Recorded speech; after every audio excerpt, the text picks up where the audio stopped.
Între 1994 și 2008 ați fost profesor la conservator, de fapt dirijor de operă la cursul Clasa de Operă. Cum este totuși să iei ca din fașă pe cei care își doresc să pășească pe o scenă adevărată de operă?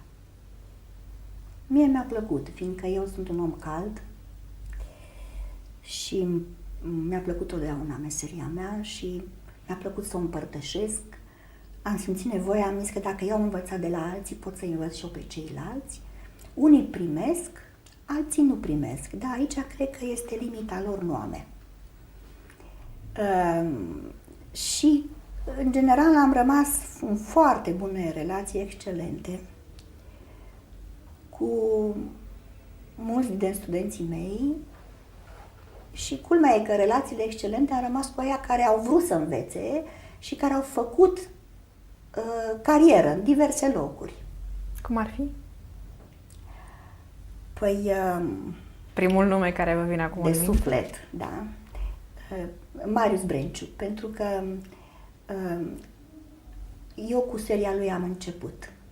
Am făcut Cozi Fantute și Evgeni Oneghin și cu ei am început, dar nu numai cu el, era în seria, era o serie excepțională.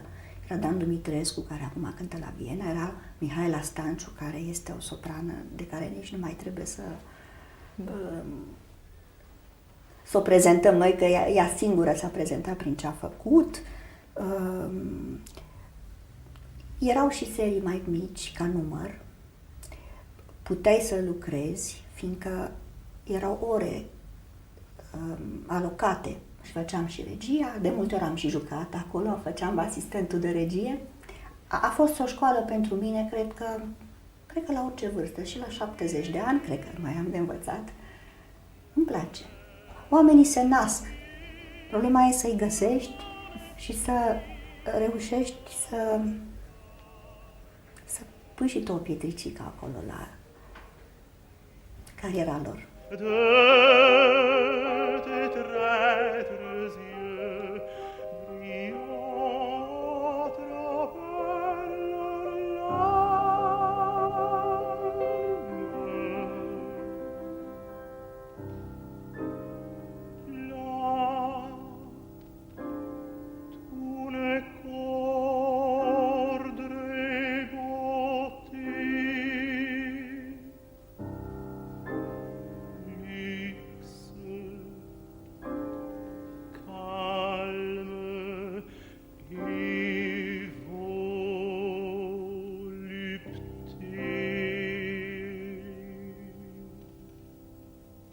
Ce fel de artiști liși vă dau acea siguranță că nu ies din ritm și că nu uită nici o parte din cuvinte?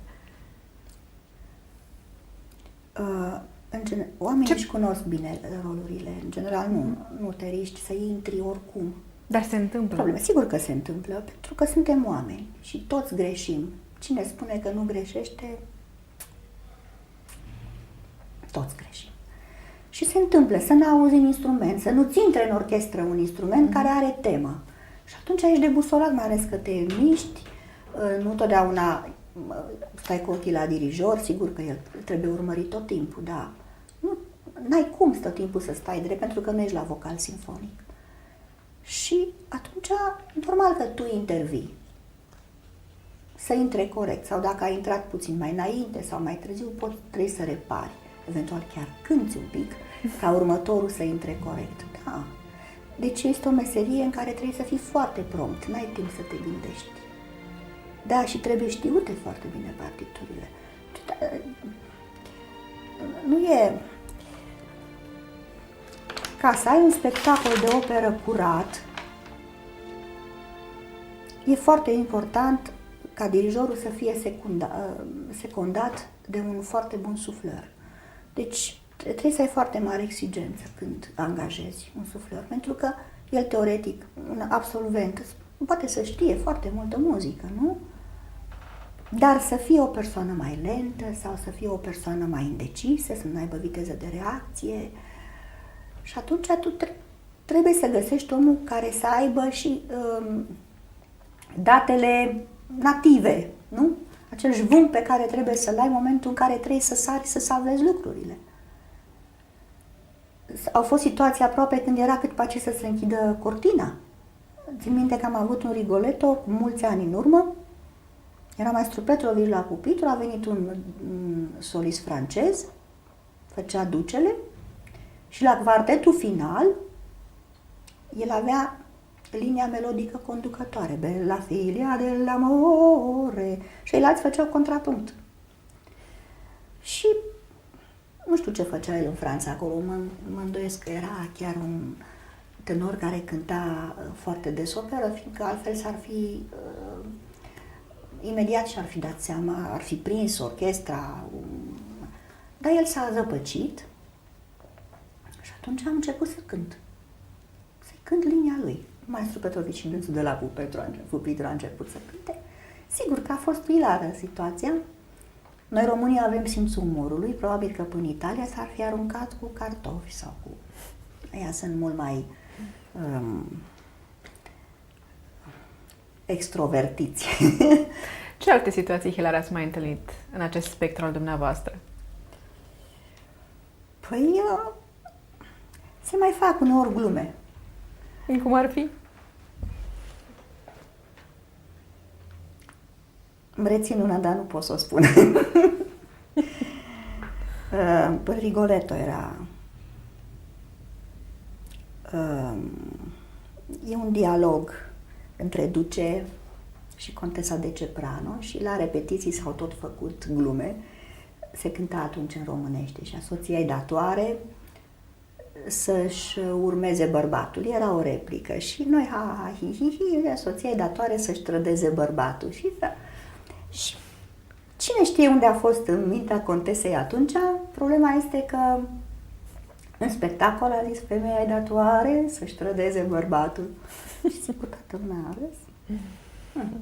V-ar fi plăcut să fiți artist liric după ce ați intrat deja în această aură? Sigur că mi-ar fi plăcut să fac mai mult eu, dar îți trebuie date native și eu zic că trebuie să fii conștient de limitele tale.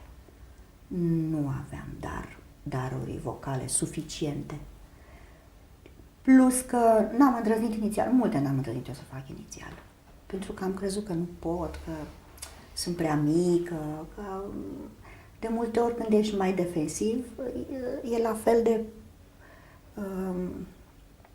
de rău ca atunci când ești mult prea ofensiv. Dar sunt mulțumită, pentru că cel mai important pentru mine este că nu am un stres interior în ce fac, o fac cu plăcere și nu am relații stresante cu cei din jurul meu, mă simt în armonie. Și atunci, asta e bine pentru mine. Cred că e mare lucru să-ți faci, să alegi în viață o profesiune pe care să o faci ca pe un hobby, să-ți dea satisfacție, să nu simți că vii la serviciu. Mai ales cum eu am temperament ăsta mă implic în tot ce fac, mă implic așa cu tot, ca tancul vin, dar sunt foarte prolifică seara. Mă simt în largul meu ca un pește în apă, dar să nu mă scol foarte devreme dimineața. Și pentru că mă culc la 12, 1, 2 noaptea, după ce vii de la spectacol, nu te poți culca pentru că ai acumulat un stres pe care trebuie să-l eliberezi un pic. Și duci acasă, mai butonezi, mai faci un duș, mai mănânci ceva și normal că nu mă scol la 6 și mă gândeam, Doamne, mulțumesc-ți că nu am o meserie de asta în care trebuie să mă scol la 6, să mă duc pe autobuze, să mă înghesui, să ajung seara la 6 acasă, fiindcă mai mult de jumătate din viață se duce pe chestia asta. Ori faptul că eu mă pot bucura de tot ce e în jurul meu, în așa fel încât să-mi facă plăcere profesiunea, în așa fel încât să am timp să mă mai duc și la un concert, să mai citesc ceva, să mai văd un film, să mă mai văd cu prietenii, am acest timp pe care alții nu l-au. Și eu cred că trebuie să ai o gândire pozitivă, totdeauna trebuie să vezi avantajul tău față de altora care n-au avut norocul tău. Sigur că pentru cine își dorește, are ambiții foarte mari, ei pot considera că sunt nedreptățiți, dar nefericirea asta și-o induc. Și atunci, dacă tot este să faci până la o anumită limită, măcar să-ți găsești confortul în ce faci. Eu cred că asta e foarte important. Uite, și e important faptul, Claudia, că noi după atâția ani de zile, pentru că tu mi-ai fost studentă, așa, și acum nu mai suntem la catedră și poți să-mi spui Smaranda, pentru că e o ipocrizie, noi ne spunem pe nume de mulți ani. Bine, Smaranda. Așa. Atunci tu... Și eu știu, oamenii când apar pe sticlă, se simt mai prețioși, mai importanți, mai înalți cu 10 centimetri, dar toți suntem la fel și cred că respectul nu ține de vârstă. Și de, cum am și spus, de poziția în care fiecare ne-am realizat prin ceva. Dar ne vedem cu plăcere, ne zâmbim și suntem oameni. Atunci tu, da, ca suflor de operă, da, cu ce te confrunți? Că până la urmă te folosești de aceleași instrumente ca și un cântăreț, de toată această aparatură.